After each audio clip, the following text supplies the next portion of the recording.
Hola a todos, 12:05, ¿cómo están? Acá desde Curacaví, Chile, les damos la bienvenida a este webinar, dado el estudio que hicimos en alianza con Rugby. Pertenezco a Circular Jorge Cornejo. Quiero darles una bienvenida, gracias por participar de esta conversación, reflexión en torno a un tema que nos convoca a todos, que nos interesa, temática que ha estado desafiada a la Revolución 4.0, la conexión en el canal digital absoluta. Las organizaciones han estado repensando qué hacen en gestión de desempeño, el desafío de los paradigmas desde el punto de vista de negocio. Los invitamos a pensar en este momento, en esta horita, a reflexionar en torno a gestión de desempeño, una de las herramientas más poderosas de gestión y desarrollo de persona, amada y odiada. Y en ese sentido, queremos tratar de conversar con ustedes y respondernos al menos 3 preguntas. Queremos saber si está vigente el modelo de gestión de desempeño, el clásico, aquel proceso que nosotros conocemos y que ha estado instalado durante bastantes años en distintas organizaciones, y de qué manera podemos ir hacia una nueva tendencia, hacia un nuevo momento. Si las organizaciones están con la suficiente madurez como para poder enfrentar este ejercicio de cambio metodológico, y también tratar de conversar aspectos de las palancas que aportan valor, que me imagino que a ustedes les interesa saber respecto a qué hacer para que el proceso tenga éxito en la implementación hoy en día, sobre todo en el teletrabajo. Les quiero presentar al equipo de speakers que va hoy día a conversar.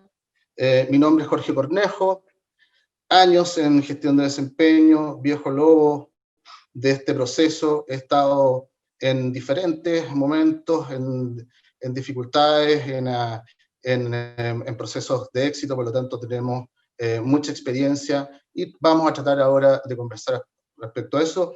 Está Philip Good acá, gerente general de Circular H, que va a presentar la organización. Circular H Fundación Chile tiene mucha experiencia en esta herramienta y dado el contexto hemos estado redefiniendo los enfoques, parte de lo que queremos conversar. Y también se encuentra Felipe Cuadra, cofundador de Rangme, empresa que se ha instalado con un liderazgo interesante en términos de plataforma, en términos de la tecnología y el aporte de la tecnología en este proceso de gestión de desempeño, dado las tendencias, dado las necesidades que hoy día las organizaciones tienen. Vamos a presentar el estudio a continuación, pero primero los invito a mis 2 colegas a que presenten las organizaciones. Philip, presenta por favor, aquí bienvenido a Circular, y posteriormente Felipe. ¿Estás muteado, Philip? La revolución digital. Gracias, Jorge, gracias a todos los que están conectados. Bueno, nosotros en Circular somos la consultora de capital humano de Fundación Chile, nos especializamos en organizaciones y personas, ¿no es cierto? Y la idea es poder acompañar a las organizaciones a generar un viaje, un descubrimiento, un desarrollo respecto de su negocio. Básicamente nosotros estamos divididos en algunas líneas. Avanza, por favor. En algunas líneas que tienen que ver con capacidad de estrategia, críticas, pero básicamente, ¿no es cierto?, es un acompañamiento integral en consultoría a las organizaciones que va desde la gestión del desempeño a engagement, que para nosotros es súper importante, la gestión del compromiso y la gestión de ambientes laborales, así como la acreditación de competencias. Estamos hace más de 20 años en el mercado y hemos ido evolucionando, ¿no es cierto?, a modelos más ágiles y más flexibles. Eso, gracias, Jorge. Felipe. Ok, Felipe. Muchas gracias por la presentación, Philip. Mi nombre es Felipe Cuadra, soy uno de los cofundadores de Rangme. Varios de ustedes ya nos conocen, nosotros somos proveedores tecnológicos, con una capacidad también de analytics y consultiva bien interesante. Trabajamos principalmente los temas de desempeño, experiencia del colaborador, gestión del talento y conexión, y tenemos la suerte, la fortuna de poder trabajar con más de 240 organizaciones en Latinoamérica, en 8 países, y por tanto poder asistir y poder conversar y conocer las cosas que están pasando en el ámbito de la gestión del talento en Latinoamérica. Entonces, muy, muy contentos de poder presentar este estudio, que fue un esfuerzo conjunto, compartido con la Fundación Chile, y donde logramos contactar a mucha gente que nos contó respecto a lo que estaba haciendo y poder discutir los resultados para poder dar respuesta a las preguntas que nos hacía Jorge al principio. Muy, muy contento de poder estar acá. Ok, Felipe. A ver, marco conceptual. ¿Qué entendemos por gestión de desempeño? A ver, es una poderosa herramienta de alineamiento estratégico. Eso es clave. Clave el sentido que la gente entienda para qué sirve. ¿Por qué? Porque es un ejercicio colectivo de todos los integrantes de una organización en algún momento que los obliga a conversar sobre dos temas. Primero, el qué, respecto a la contribución individual, los objetivos míos individuales y de mi área, cómo aporto yo a la implementación de la estrategia en términos de resultados y productividad. Y también nos obliga a conversar sobre la forma de trabajar, en el cómo, que hace referencia a la cultura, el sello de la organización, los valores que identifican a mi negocio. Y esto se refleja en el modelo de competencia que ha operacionalizado durante todos estos años en conductas observables esta cultura, y que obviamente busca apalancar los resultados y la implementación de la estrategia. Es un ejercicio además tremendo de liderazgo que hay que aprovecharlo ahora a propósito de movilizar. El propósito individual es el propósito de la organización, y todo esto obviamente nos permite medir estándares de la organización, estándares individuales de desempeño, y de ahí identificar brechas, planes de acción, consecuencias, y todo lo que nos permita movilizar a la organización hacia una madurez esperada y por lo tanto ir avanzando en la estrategia de negocio. Eso es gestión de desempeño, poderosa herramienta. ¿Ok? Ahora vamos a presentar el estudio y además, obviamente, los hallazgos. Ustedes en este momento tienen acceso, no sé, el equipo Ranking lo tiene, a un PDF donde está el estudio más en profundidad, con más hallazgos, con más detalles. Nosotros vamos a ir a los principales temas que consideramos para conversar y discutir con Philip y Felipe. ¿Ok? Ahora, el estudio lo realizamos en las fechas de octubre y noviembre. Hoy estamos presentando los resultados, y nuestra muestra se constituyó en 690 personas, pero con un perfil de liderazgo interesante. Aquí podemos mirar los cargos. Tenemos un porcentaje alto de gente, de gerentes y subgerentes, mandos medios también un porcentaje de 32,4%. Tenemos alta gerencia incorporada a propósito de las áreas de gerencia generales que nosotros identificamos, y tenemos un grupo de 18,7 profesionales.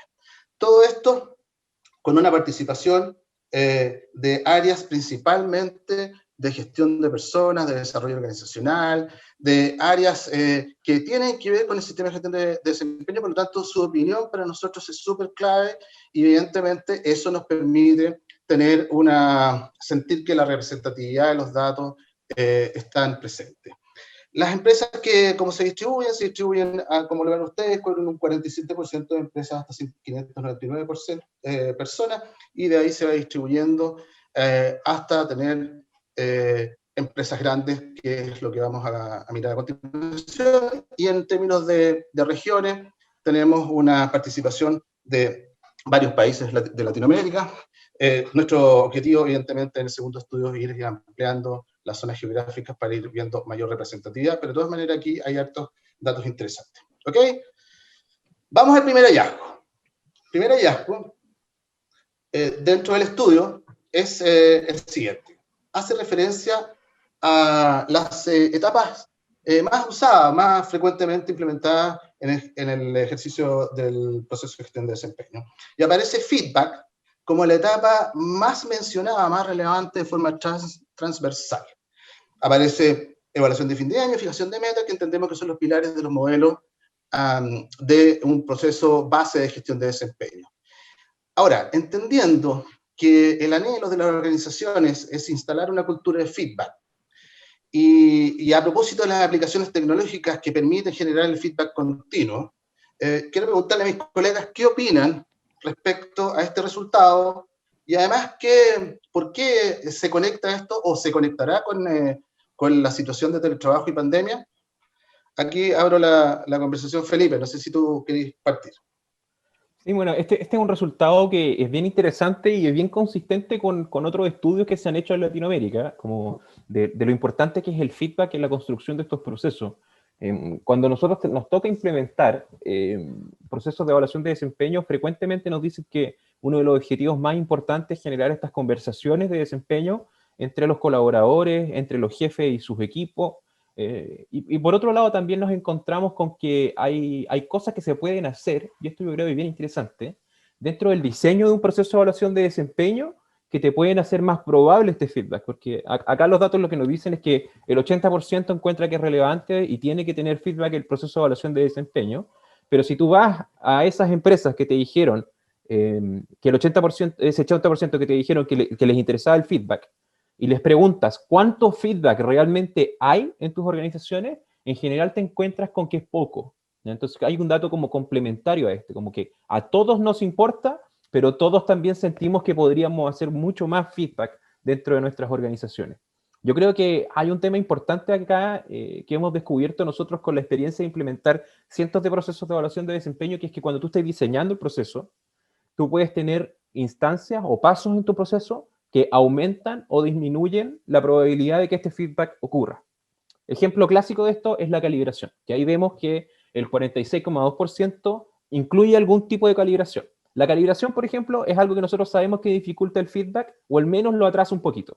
Para los que no estén tan enterados, la calibración es cuando tú haces una evaluación de desempeño y esa evaluación tiene que ser validada por alguien más o por un panel, por un comité. Entonces, ese desacople temporal entre el momento en que yo doy la evaluación y el momento en que se puede dar el feedback, cada uno de esos pequeños pasos reduce la probabilidad de que ese feedback ocurra. Entonces, yo creo que este es un dato bien interesante en términos del diseño de los procesos. Preguntarnos, en los pasos de nuestro proceso de evaluación de desempeño y de gestión del desempeño, ¿los pasos que estamos siguiendo hacen que este feedback sea más probable o menos probable? Yo creo que eso es algo bien interesante. ¿Qué opinas tú, Philip? Está ahí en mute. Estoy muteado de nuevo. Yo tengo una visión súper similar a la tuya. De hecho, hemos trabajado en algunos años atrás, hemos trabajado juntos en estos procesos. Pero, ¿sabes qué? A mí me llama la atención el objeto, o sea, el para qué. Yo entiendo que hay una necesidad de dar más feedback sobre un proceso que ya es pesado en la organización. O sea, el proceso de gestión del desempeño ya es pesado, ¿no es cierto? Tiene muchos pasos, ¿no es cierto? Entonces la primera pregunta es cómo lo alivianamos y generamos un feedback mucho más continuo. ¿Pero para qué? O sea, al final, cuando uno hace el doble clic, el punto es cuánto impacto estamos teniendo con los sistemas de gestión de desempeño, ¿no es cierto?, en la organización en tanto productividad y logro de meta, y cuánto va a ser el responsable el feedback de esto, porque yo lo veo como un espejismo, o sea, hagamos más feedback, pero ¿logramos o no logramos las metas? ¿Estamos siendo más productivos o no estamos siendo? Entonces, creo que hay una reflexión sobre el para qué damos el feedback que no está dicha. Está como, hagamos feedback porque es bueno, trabajemos en equipo porque es bueno, pero ¿cuánto? O sea, ¿cómo medimos el impacto de ese feedback? Hay una hipótesis No sé como escondida. Sí, yo creo que sí. Entonces es como claro, el feedback es un fin en sí mismo, porque es obvio que es bueno tener feedback, es necesario para poder trabajar bien, pero la hipótesis sería, bueno, entonces, si el feedback, además de ser un fin en sí mismo, algo bueno en sí mismo, yo debería observar que los equipos que tienen más feedback tienen mejores resultados. Debería existir esa relación. Y las organizaciones deberían ir incrementando sus logros en la medida, ¿no es cierto?, que tienen mayor cantidad de feedback, con feedback más cercano del jefe con su gente, digamos, o feedback horizontal también, ¿cachai? Claro. Pero igual, Philip, cuando tú te abres a hacerte estas preguntas, te abres también a la posibilidad de encontrar que no hay un impacto muy significativo. Por supuesto. Claramente podríamos encontrarlo, pero por lo menos podríamos medirlo. Porque hoy día, ¿no es cierto? O sea, tenemos el tema de todos los sistemas de desempeño tienen competencia y meta, pero al final te quedas con las metas. O sea, el cómo es importante, pero pesa más la meta que la competencia. ¿Cachai? Pero estáis haciendo el feedback ¿sobre qué? ¿Sobre la meta o sobre la competencia? Claro.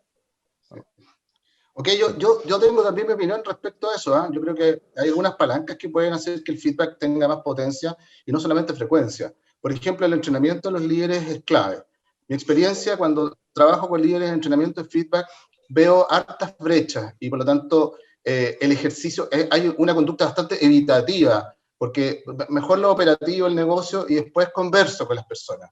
Punto 1. Entonces, entrenarlos, darle sentido, guiarlos, es una palanca que yo considero súper importante.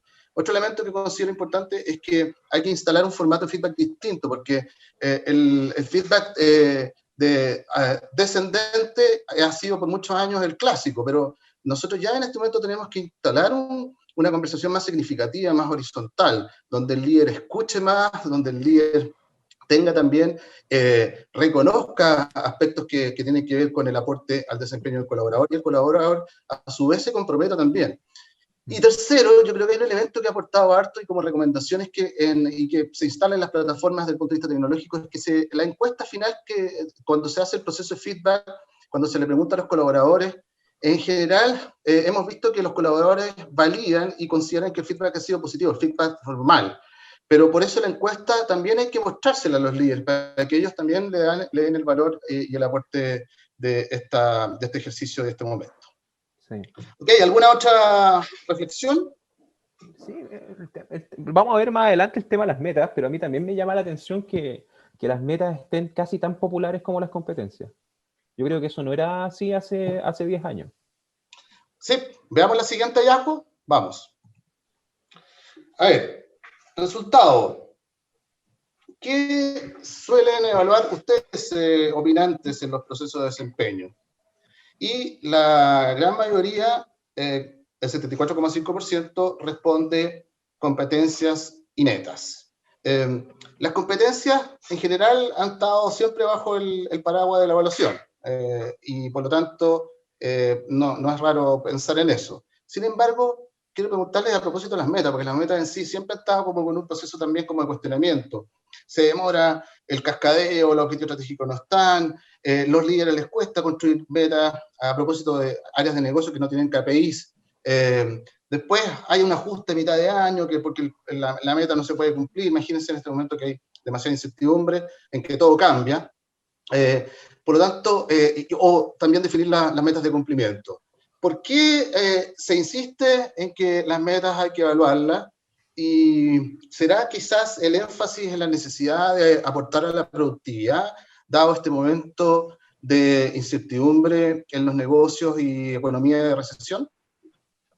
Sí. Colegas. Oye, está hirviendo el chat, ¿eh? Hay hartas preguntas, está bacán eso. Al final vamos a tener un espacio para abordar esas preguntas, así que tiren toda la carne en la parrilla, todas las preguntas que ustedes quieran, las vamos a tomar al final. Incluso podemos saltarnos algunas partes de nuestra presentación para tener más tiempo para ver esas preguntas. Sí, creo que ok, repito la pregunta. ¿Por qué se mantienen las metas? ¿Por qué hay tanto énfasis en medirlas? ¿Necesitamos apalancar la productividad del escenario? Pregunta, no sé.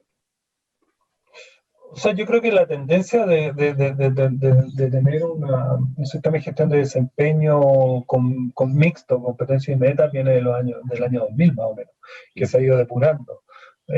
Antes efectivamente se centraba más en la conducta, pero cuando uno va por la evidencia, ¿no es cierto? Midiendo, digamos, uno tiene que ir respaldando a través de evidencia, a través de números. Entonces, las metas han ido ganando cada vez más, digamos, protagonismo. Yo entiendo que hoy día estamos hablando de OKR con feedback continuo. O sea, ¿cómo lo hacemos todo más rápido, ¿no es cierto? ¿Cómo lo vamos evaluando?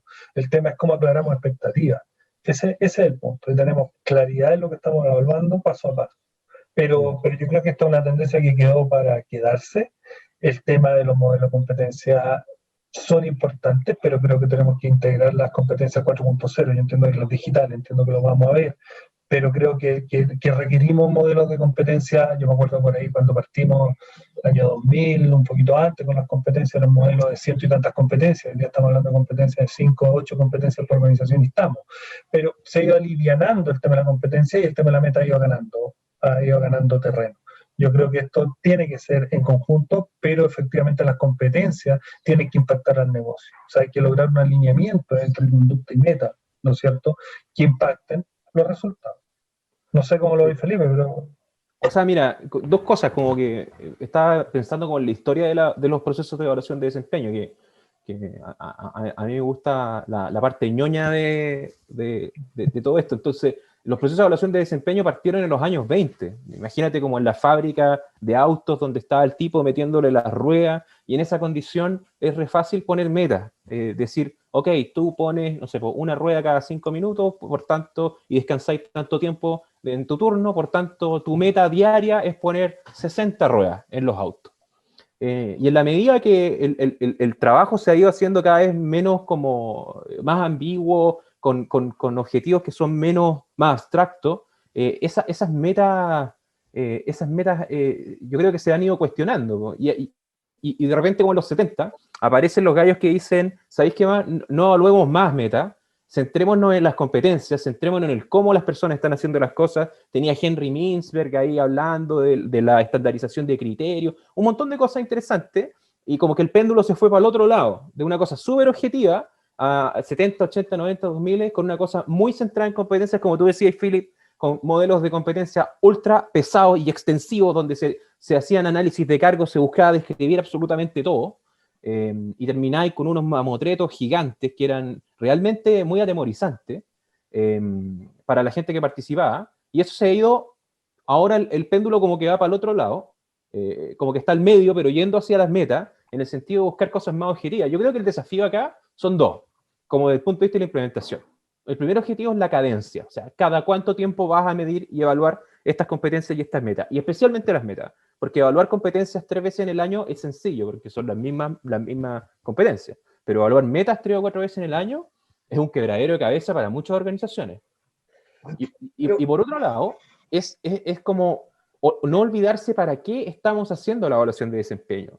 Y ahí, en general, los clientes te responden que están haciendo la evaluación de desempeño para mejorar el desempeño de la gente o para tomar mediciones como medidas administrativas, aumentos de sueldo, bonos, etc. Y estos dos objetivos a veces se contraponen o a veces se tensionan entre sí. Entonces, de repente, cuando tú tienes un modelo que solo tiene competencia y le agregas las metas por primera vez, tú ves fenómenos como, por ejemplo, que las notas empiezan a subir en general, ¿ya? Porque la gente no sabe, yo no sé si te pongo una buena nota en las competencias, si eso va a redundar en que a ti te den más o menos bonos. Entonces se van a la segura y las notas se inflan. Entonces hay un montón de juegos acá entre las competencias y las metas que son de las cosas más complejas que uno va implementando. Oye, yo tengo la... Espérame, quiero hacer dos comentarios, te disculpa. Dale. Uno, que yo veo las competencias como mediadoras, o sea, en el fondo es cómo logramos las metas, porque en la medida que soy más competente voy a lograr mejor las metas, o voy a lograr las metas. Por lo tanto, lo veo como mediadoras ¿cachai? Eso es un tema. Y el otro comentario que te quería hacer, claro, las metas las podía evaluar 4 veces en el año. La pregunta es, ¿me sirve evaluar 4 veces en el año las competencias? ¿Cuánto me demoro en desarrollar una competencia? Entonces, a lo mejor tampoco tiene tanto sentido en tanto objetivo de desarrollo evaluar una competencia 4 veces en el año, porque no la desarrollaste nomás, ¿cachai? Entonces yo siento, y esto es una crítica a los sistemas de gestión de desempeño, que uno genera competencias, las evalúa todos los años, pero no tiene en mente el horizonte de desarrollo de la competencia. Claro. ¿Me explico? O sea, por último, asumes que todas las competencias son desarrollables y desarrollables en igual medida. Exactamente, y con los mismos tiempos. Y a lo mejor hay competencias que toman 2 años, 3 años y no 1 o no 6 meses. Entonces, la evaluación de competencias creo que hay que revisitarla y echarle una miradita cuáles son los ritmos de evaluación de estas competencias. A lo mejor tiene un set de 5 competencias que evalúa una un año, 3 el segundo año y así, pero hay que darle tiempo que se desarrolle, ¿no? Claro, pero acá hay otra tendencia que no alcanzamos a meterla acá en la presentación, pero que sí está en el reporte para que la puedan revisar, que tiene que ver con que las competencias se están haciendo cada vez menos específicas y más abstractas. Por ejemplo, se están acercando más a los valores de la empresa, al cómo hacemos o cómo vemos la relación con nuestros clientes, mucho más que al cómo se hace el trabajo específicamente. Y yo creo que eso es algo que te puede salvar, Philip, porque esas competencias son de repente un poquito más fáciles de operacionalizar. Ok, yo tengo, para cerrar este hallazgo, mi opinión respecto a tendencia. A mí me gustaría creo que una organización pudiera implementar a propósito de los OKR sin ser ortodoxo, incorporar una metodología que fuera de objetivos más a corto plazo, objetivos que básicamente son los key results, y desde ahí poder ir midiendo el cumplimiento de estos resultados que tienen que estar conectados con el objetivo estratégico, pero más en un ambiente más de equipo, más abierto, y esa evaluación que fuera una evaluación muy simple y que eso te diera el pie para poder tener un promedio anual, porque el objetivo anual tiende a pasarle el problema de que se demora, llega un momento en que está ahí en junio, está recién fijando el objetivo y la meta de cumplimiento, y por lo tanto se te invalida el proceso. Entonces, creo que hay que estudiar eso. Hay algunas empresas que tienen un perfil distinto, que son las empresas tecnológicas. Evidentemente, han logrado implementar eso. Hay que ver y estudiar de qué manera nosotros podemos, en nuestras organizaciones, empezar a trabajar de una manera así, parecida a eso. ¿Ok? Vamos a otro hallazgo, son opiniones. Espérame un segundo, Jorge. Ahí hay un punto bien importante con los OKRs, que lo tocaste y que también, desde la experiencia de que nosotros hemos tenido que implementarlo en varias organizaciones, un tema para que la gente que nos está escuchando lo considere. Yo creo que se subestima muy radicalmente el esfuerzo que requiere la fijación de metas, y que al final hemos tenido muchas veces procesos que dicen vamos a pasar, no sé, para un sistema de metas por quarter o por trimestre, y terminan rebotando porque los líderes le dicen, oye, no alcanzo a hacerlo, es demasiado esfuerzo. Y revela algo que tú dijiste que es crucial, que cuando uno hace las cosas más frecuentes, también las tiene que hacer más simples. Entonces, exacto, si tenía este panorama, esta como constelación de metas ultra complicadas con indicadores, muy típico de las empresas de la administración racional, muy típico de la administración de las empresas de los 90, con los KPIs muy definidos, tratar de hacer eso 4 veces en el año puede ser un disparo en el pie. Y acompañar a los líderes a hacer esa gestión para que puedan pensar en metas más abstractas o más generales, o más intermedias quizá, es algo que subestimamos, yo creo, y que es harto más importante de lo que nos gustaría. Yes. Ok. Vamos al tercer hallazgo que queremos compartir con nuestra participante, y que obviamente tiene conexión con lo que nosotros estamos promoviendo, y que es el medio por el cual se realiza el proceso de gestión de desempeño. Yo soy un poco, como que quiero sacarme el concepto de evaluación de desempeño, ¿eh? Yo me quedo con gestión de desempeño, todavía está, pero bueno, ¿dónde realizamos el proceso de gestión de desempeño?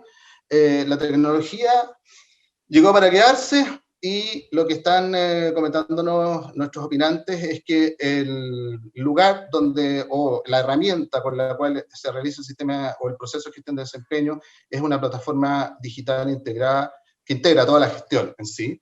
Pero todavía tenemos 22,8% y 7,7% que vienen de la etapa del papel todavía, y evidentemente del Excel.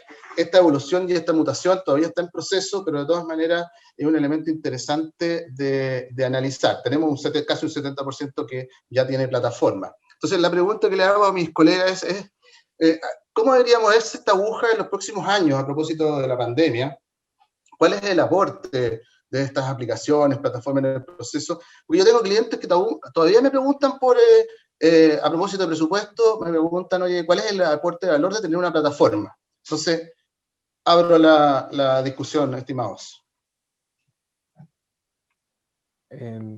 Mira, es como viene de cerca la recomendación, porque nosotros hacemos plataformas, pero yo te diría que el principal aporte de valor acá es bien directo. Nosotros hemos visto que en organizaciones medianas, grandes, al pasar de un proceso análogo en papel o de un proceso a través de correos electrónicos a un proceso centralizado en una plataforma, tú te puedes ahorrar un par de meses de tu vida al año, así de frentón, como analista.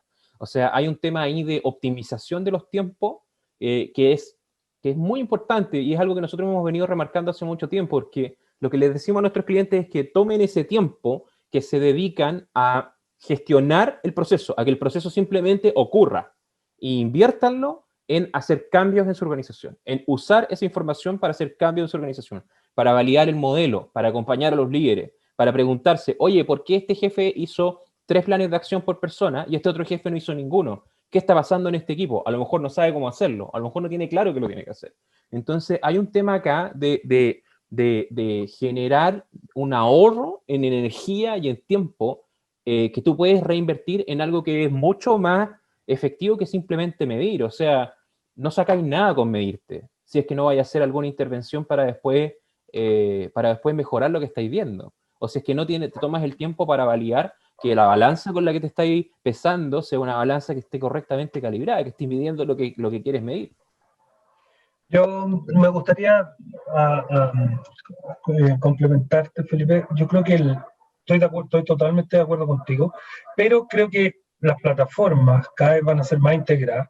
O sea, voy a tener gestión de desempeño, tengo que tener metas, talento y sucesión, los Ninebox, ¿no es cierto? O sea, yo debería tener una entrada única, ¿no es cierto?, a la gestión de recursos humanos desde las plataformas. Y además debería yo poder gestionar HR Analytics en la plataforma. O sea, hoy día tenemos una plataforma que captura datos y que correlaciona unos con otros, pero básicamente las plataformas van a tener que ser predictivas. O sea, yo a través de la gestión de desempeño debería poder pronosticar cuál va a ser mi índice de rotación, cuál va a ser mi índice de autosentismo. O sea, acá hay que ponerle inteligencia a las plataformas. Hoy día las plataformas están súper bien, ¿no es cierto? Tenemos plataformas que hacen una correcta gestión del desempeño, pero creo que hay que ponerle inteligencia detrás. Sí, pues. Eso. Es que viene el trauma generacional ahí, pues, Philip. Sí. A los que no saben, nosotros trabajamos juntos hace muchos años cuando yo recién salí de la universidad. Philip es un poco mayor que yo, pero a él le tocó hacer algo que yo no tuve que hacer, que es estos procesos de evaluación de desempeño gigante en papel, y que era un quebradero de cabeza y un gasto de energía tremendo. Entonces yo creo que todavía nos queda un poco de la resaca de esas tareas, donde pensamos que hacer esto necesariamente es un esfuerzo titánico, cuando de repente si tú tienes procesos que son más sencillos, potenciados por herramientas de buena calidad, pensadas en optimizar las cosas, tú te puedes demorar muy poco en términos de gestión, en correr el proceso, y ese tiempo que recuperaste, ahí, imagínate que tú le dedicabas, no sé, un mes como analista de gestión de personas, le dedicabas un mes a la evaluación de desempeño, o 2 meses, y con un buen acompañamiento, ahora le tienes que dedicar 2 semanas. Bueno, ¿qué haces con esas 6 semanas que desocupaste? Y la respuesta ahí es súper... la realidad es que esas 6 semanas te las va a ocupar, si tú no las defiendes, te las va a ocupar otra cosa. Te van a meter más trabajo, te van a asignar otras responsabilidades, pero esa liberación de tiempo y de energía, si tú la logras redirigir a lo que dice Philip, a los analytics, a analizar la información, a tratar de predecir qué es lo que va a pasar, cómo poder ver cómo va a ser el resultado de un equipo sin tener que mirarlo, mirando solamente los datos, vas a empezar a generar un acompañamiento que es mucho más estratégico y vas a empezar a darte cuenta de las partes de la evaluación de desempeño que tenéis que mejorar, además. Sí. Okay. Oye, yo tengo también una reflexión a propósito de... me parece que el grado de madurez de una organización tiene que ver con esto, porque lo que menciona Philip es este futuro presente, pero cuando organizaciones que yo he visto que tienen un grado de madurez, que están iniciándose o que son muy pesadas, incorporan las plataformas, tienden a pensar que la herramienta en sí va a funcionar por sí sola. Y la verdad es que el proceso de gestión de desempeño es un proceso súper abierto, donde participan todos, donde está el gerente general, y están todos mirando, por lo tanto es un proceso delicado. Y creo que en sí la plataforma, y esta es como una recomendación de inicio, desde mi opinión, de inicio, cuando yo implemento una plataforma que es una tremenda herramienta, tengo que tener igual una supervisión y una guía, y tengo que apalancarme en otros elementos que tienen que estar ahí, porque la plataforma por sí sola no es capaz de llevar el proceso adelante, porque es un monstruo de organización que hay que movilizar. Entonces ahí aparece lo que yo hablaba en el entrenamiento, aparece lo que para mí son súper críticos, son los sponsors, las comunicaciones que van movilizando el proceso, que se instala en la plataforma, y la plataforma en sí es una herramienta que te agiliza y te permite realmente que el proceso tenga lo que tú esperas, es una sistematización, un análisis, una reportabilidad en línea, y además llegar y evolucionar hacia un estado que es el que mencionas. Esa es mi opinión respecto a esta parte, este hallazgo. ¿Seguimos, estimados? ¿Sí? Vamos al último hallazgo que queremos compartir acá, a ver si tenemos tiempo para poder contestar preguntas. El último hallazgo tiene que ver con la incorporación de los elementos digitales a propósito de la industria 4.0. Se ha mencionado, hemos hablado de las competencias, pero las competencias de todas maneras mutaron. Hay una alfabetización digital necesaria en este momento en muchas organizaciones que tienen una necesidad de instalar una forma distinta de teletrabajo, una forma distinta de liderar a los equipos en el canal virtual. Y llegaron las competencias para quedarse. De hecho, nosotros hablamos de competencias 4.0 porque no solamente son las digitales, que son las súper críticas en este momento, pero también hay competencias que están alineadas a los nuevos propósitos, a los nuevos paradigmas. Por ejemplo, ecosistema, sustentabilidad, la persona vista de una manera distinta, este cambio de lo manual a lo cognitivo, este cambio en el enfoque y en el mundo del trabajo tiene que reflejarse en las competencias y a lo mejor en los valores, a lo mejor en los valores que tienen que ver con la sustentabilidad como un valor en sí, y de qué manera nosotros podemos cumplir con eso, dado que nuestra organización va hacia allá en términos de estrategia. ¿Okay? Y además, a propósito de las generaciones distintas generaciones que tenemos todavía en la organización y que ya yo creo que las distintas generaciones son un súper buen complemento en términos de tener distintas miradas, distintas edades, distintos enfoques, distintas experiencias. Aquí lo que aparece como dato es que las grandes empresas están incorporando una mirada digital en sus modelos conductuales. Todavía tenemos un debe al debe en las empresas más chicas que deberían poder hacerlo, quizás no tienen la urgencia. Entonces, yo tiro la pregunta, ¿qué deben hacer las organizaciones respecto a estas competencias 4.0? Y me surge otra pregunta que tiene que ver con aquellas organizaciones que sienten que como no pertenecen al rubro tecnológico, no tienen un sentido de urgencia. Y por lo tanto, todo lo digital básicamente es conectarse a través de Zoom o de Teams. ¿Qué hacemos con eso? Lo lanzo, estimados colegas. Felipe, ok.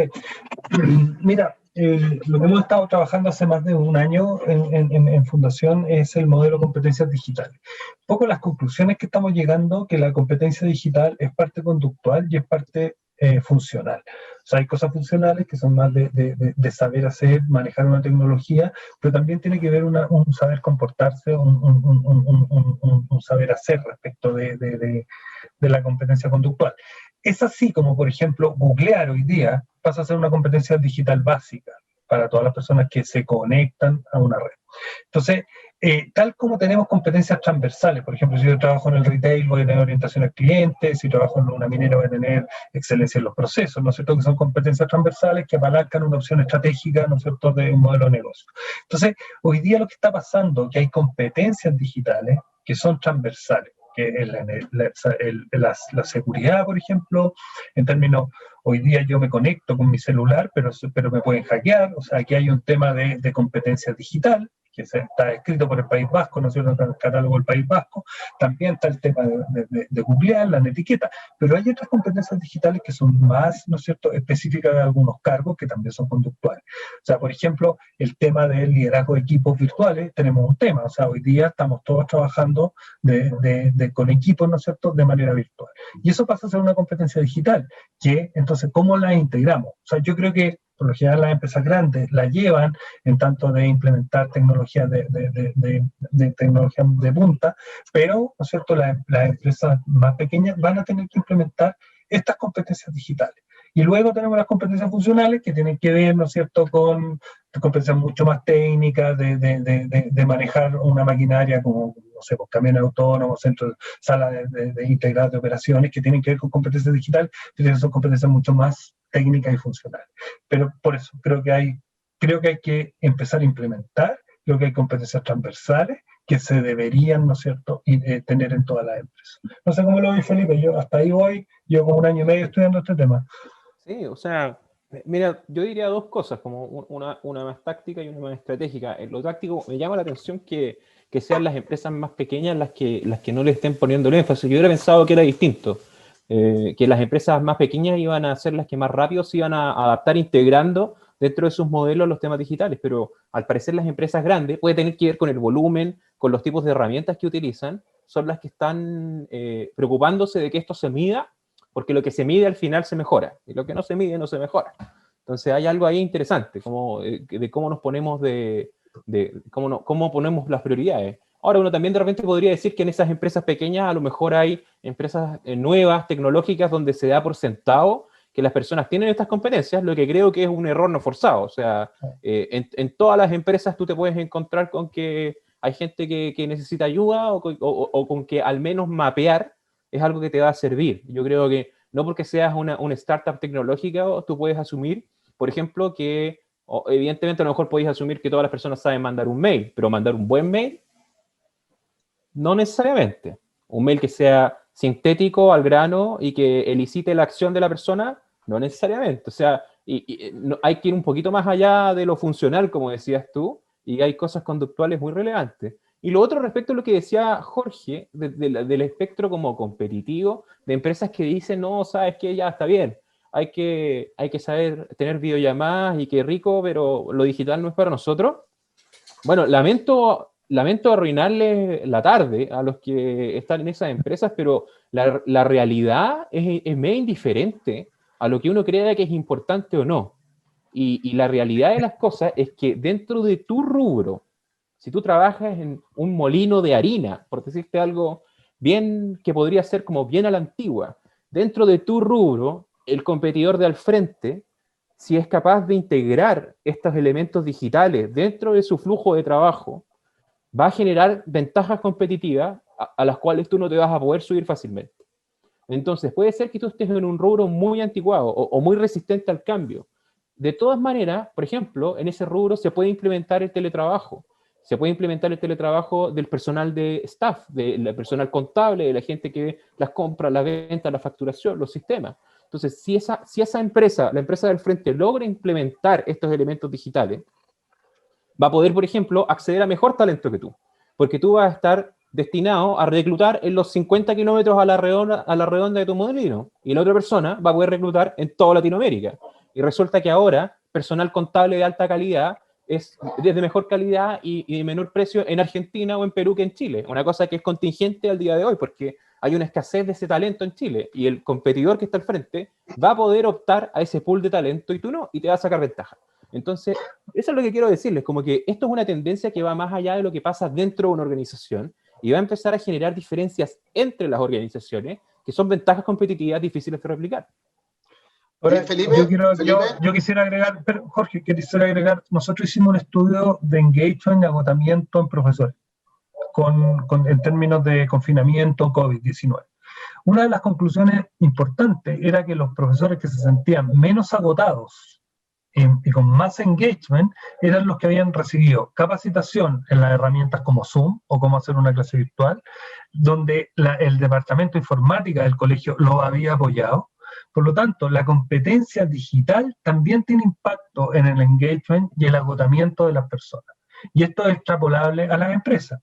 O sea, dados los tiempos que estamos viviendo, si no tenemos acompañamiento desde las áreas TI, vamos a generar, ¿no es cierto?, más agotamiento. Más agotamiento es más licencias médicas, más rotaciones, ¿no es cierto?, etcétera, más días de ausentismo. Entonces, la cosa no es tan solo decir, gestión de desempeño, competencia digital. El no tener esa competencia digital hoy día, en los tiempos que estamos viviendo, me impacta, ¿no es cierto?, en el agotamiento, en el engagement, por lo tanto me impacta en la productividad y me impacta en cómo están la gente, los miembros de mi organización. Entonces, es súper importante, ¿no es cierto? Y lo otro, por ejemplo, vamos a un tema puntual. ¿Qué pasa con las reuniones? O sea, hoy día, si no tenemos la herramienta de un Mural, un Menti, donde yo pueda separar en sala y pueda aprender, también estoy generando mayor agotamiento de las personas. Entonces, un líder que tiene que juntarse con varios grupos, bueno, ¿qué pasa ahí? ¿Qué pasa con la organización? ¿Cómo te apalanca eso? ¿Y cómo te desarrolla? ¿Y cómo meto eso en el desempeño? Porque al final va a ser una tendencia. Oye, Philip, y aquí como estoy empezando a leer las preguntas, porque ya nos quedan 10 minutos y tenemos un montón de preguntas súper buenas. Y justo una de las preguntas apunta a lo que tú estabas diciendo de las reuniones, de la cultura de la reunionitis, de estar constantemente hiperconectados con estas reuniones donde, típica reunión de Zoom donde la mitad tiene la cámara apagada y está haciendo otra cosa. Hay una pega por hacer de nuestra parte, yo creo, en generar esa guía. ¿Qué opinas tú?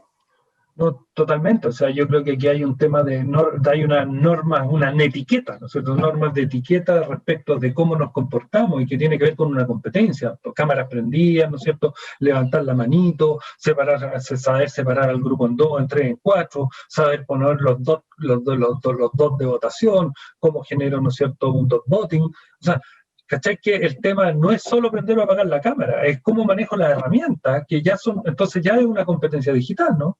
Que requiere para liderar un equipo. Yo tengo una pequeña respuesta sobre eso, también tiene que ver con el liderazgo en términos de la confianza y que no está exigiendo que las personas tengan que estar presentes todo el rato para darle más espacio a que uno trabaje de manera empoderada y al mismo tiempo las personas tienen que empoderarse porque gran parte de esta como reunionitis tiene que ver con el hecho de mirarse y ver que estamos haciendo algo y acá hay un tema de confianza y de productividad y a propósito de las metas también se conecta con eso. Sí, mira, otra pregunta bien interesante que hay varias preguntas que apuntan a lo mismo. Es como que han habido muchas noticias como el obituario adelantado de la evaluación de desempeño, como que varias veces ha salido en revistas importantes que la evaluación de desempeño ya no va más y que tal organización ya no va a hacer más evaluaciones de desempeño. Es bien interesante esa tendencia porque en la realidad uno la sigue viendo vivita y coleando. O sea, los datos que tenemos acá demuestran que las empresas la están usando y harto. Y no muy distinto como se estaba usando hace 20 años. Pero Felipe, comparto totalmente contigo, pero yo siento que hay un sinsabor. O sea, ¿cuál es el efecto? Yo creo que la discusión de la evaluación de desempeño tiene que ver con el impacto. ¿Cuál es la efectividad? O sea, yo he conversado con alguna gente que está jefes de línea y dice, hacemos todo esto y ¿cuál es el impacto? Si da lo mismo, o las curvas te salen a la derecha, es porque o eres muy bueno o eres excelente. Entonces, yo creo que hay que reflexionar sobre el impacto de la herramienta. Creo que no hay que dejarla, pero sí hay que reflexionar y mejorarla. Claro. Y también mucha resaca del modelo antiguo tan exhaustivo, que nos dejaba tan cansados de hacer una evaluación de desempeño. O sea, si logramos convertirlo, las empresas que dicen no vamos a hacer más evaluación de desempeño, en realidad están diciendo vamos a abandonar estas formas arcaicas de evaluación de desempeño, donde nos demoramos 45 minutos por empleado y solo lo podíamos hacer una vez al año porque había que llevar el formulario al mimeógrafo y del mimeógrafo a la valija interna. Y bueno, el olor de las páginas recién salidas del mimeógrafo es bien rico, pero esa era la única ventaja del mimeógrafo, era una lata. Aparte que... Y ahora tenéis plataformas súper buenas, plataformas súper eficientes, pero el sentido sigue estando dando vuelta. ¿Cuál es el propósito? O sea, ¿puedo evaluar engagement con un ítem? Sí. ¿Puedo evaluar gestión de desempeño con un ítem? Sí. ¿O con una competencia? Toda la semana. Esa es la pregunta. Esa es la pregunta de fondo, ¿cachai? Sí. Sí, mira, otra pregunta que está bien repetida, o varias personas están interesadas, es en el bailecito entre metas y competencias. O sea, entre metas, ¿cuánto peso le damos a las metas? ¿Cuánto peso le damos a las competencias? Eso está interesante. Sí. O sea, yo tengo una posición al respecto, creo que las metas pesan más que las competencias, pero una posición personal. O sea, yo creo que un 70, un 60% en tanto meta. Pero esto tiene que ver con el cumplimiento, o sea, 70, 60, 70% por meta y menos por competencia, porque como yo decía, las competencias son una herramienta para, un modo de hacer las cosas para, y las metas son el para. O sea, dentro de las metas... Oye, estimados colegas, dado los timings, necesitamos dar la apertura a la encuesta final, que los invitamos a todos a contestar. El equipo ranking. Por mientras podemos seguir con un par de preguntas más. Sí. Oye, respecto de las metas y las competencias, nosotros también tenemos una visión bien parecida a la tuya, Félix, pero le metimos datos y hace tiempo hicimos un estudio y entre nuestros clientes, que hemos hecho ya cientos de procesos de evaluación de desempeño, y la mayoría de los que tienen metas tienen una combinación cercana al 70-30. Pero yo creo que no va por ahí. Porque en el fondo, cuando la persona te está preguntando cuánto peso le doy a las competencias versus a las metas, está metiendo las competencias y las metas dentro de un resultado final consolidado. Y yo creo que eso es cuestionable. Y es cuestionable dependiendo del sentido o del propósito que tenga tu proceso. Si el propósito de tu... Pasa lo mismo que con el feedback, que es súper importante, pero a veces metemos cosas en nuestro proceso que dificultan el feedback. Si el objetivo de tu proceso de gestión del desempeño es que la gente mejore su forma de trabajar, las metas en general, o los bonos, o agarrar esa nota de la competencia y meterla al bono, te va a tirar los puntajes hacia arriba y te va a atornillar al revés. O sea, en los procesos donde la nota de la evaluación de desempeño impacta el bono de fin de año, es más difícil encontrar a la gente que necesita ayuda. Porque el jefe, cuando marca una competencia como aquí necesita ayuda, además tiene que ser como medio psicópata, porque él está metiendo la mano al bolsillo a una persona con la que pasa 8 o 9 horas al día, como 200 y tantos días a la semana. Entonces hay que ser muy valiente o estar muy convencido de que el desempeño es muy malo, siquiera para poner una nota que sea tirándola al medio de la escala. Entonces, si hay que preguntarse por qué es más importante. ¿Es más importante repartir estos bonos o generar estas métricas o desarrollar estas cosas? Y lo segundo que pasa con esto es que, dado que la tecnología nos permite hacer mucho más sencillo este proceso, algunas organizaciones lo están separando. Están diciendo, ¿sabéis qué más? Les he dicho 600 veces a las personas que la nota de competencia no impacta en el bono y todavía no lo entienden, entonces voy a medir competencia en agosto y voy a medir metas en noviembre. Y lo voy a separar por unos buenos meses de distancia para tener una conversación pura respecto a las competencias y luego hablar acerca de los bonos, las metas, etc. Totalmente de acuerdo contigo, Felipe. Cuando por lo general va implícito, cuando hablo de competencias metas es por pagar bonos. O sea, yo creo que cuando tiene uno esas fórmulas en la cabeza es porque hay un bono metido entre medio. Y los bonos ensucian el desarrollo, pero no el desempeño, porque está la otra mirada, si no logramos las metas, ¿con cómo pago los bonos? Claro, También hay la otra cara de la moneda y la cosa se... Y creo que no es tan fácil solucionarlo. Yo voy por la línea que tú planteas. O sea, separemos los timings, pero es complicado. Es súper complicado. Nosotros hemos tenido varios años reflexionando este tema. Pero sí, se puede. Bueno, se puede. Cuesta. Ok, excelente análisis. Tenemos que seguir en esto. Esta herramienta es amada o odiada. De todas maneras, estamos cerrando el webinar. Queremos agradecerles a todos su participación. Felipe, gracias por tu análisis, por tus aportes. Philip, ya ven que acá hay un cúmulo de conocimiento, de experiencia. Finalmente hay que llegar a acuerdos. Esta herramienta sigue vigente. Démosle para adelante. Es una oportunidad y por lo tanto les agradecemos el haber participado. Está también el PDF, tal como lo mencionamos inicialmente. No sé si quieren decir algo para cerrar, Felipe, Philip. O sea, no, yo solamente agradecer, creo que este fue un estudio súper bueno que hicimos con RANMI, le agradezco a RANMI, me gustaría poder seguir trabajando en conjunto en otros estudios con ellos, yo creo que ha salido súper bien y tenemos miradas bastante concordantes de dos riberas del río distintas. Claro. Sí, yo creo que es crucial perderle el miedo a compartir. Como que muchas organizaciones como la Fundación Chile, como Circular o como RANMI concentran conocimiento y a veces nos cuesta compartirlo y estas instancias son algo que nosotros encontramos que es crucial para poder hablar de los temas y generar también comunidad y compartir lo que estamos haciendo. Si yo tuviera que decirle una cosa respecto a la evaluación de desempeño, sería tengan claro por qué la están haciendo. No solamente porque hay que hacerla, ni porque mi descripción de cargo dice que el gerente de recursos humanos debe hacer la evaluación de desempeño al menos una vez al año. ¿Para qué la vamos a usar? ¿Cómo vamos a aportar? ¿Qué nos debiese decir esto respecto al negocio? Si tenemos claro eso, el resto de las cosas se empiezan a alinear solas. Así que muchas gracias por el espacio, encantado de poder seguir conversando. Por ahí les mandé mi correo, nos pueden escribir Les vamos a enviar tanto el PDF con el estudio como la grabación, si lo quieren compartir. Nos visitaron más de 250 personas durante el seminario, así que muy contento y lo pueden compartir con quienes ustedes quieran también. Muchas gracias. Perfecto. Bueno, gracias a todos. Gracias a todos. Que tengan una buena tarde. Okay, dejé mi mail también por si hay alguna pregunta. Te lo dejé a ti, Felipe. Dejáis el mail por si alguien tiene alguna pregunta, no sé. ¿Sí? Ya, chiquillos. Ya, que estén bien. Cuídense en esta pandemia. Chao, Felipe, que estén bien. Chao, chao. Chao, chao, que estén bien.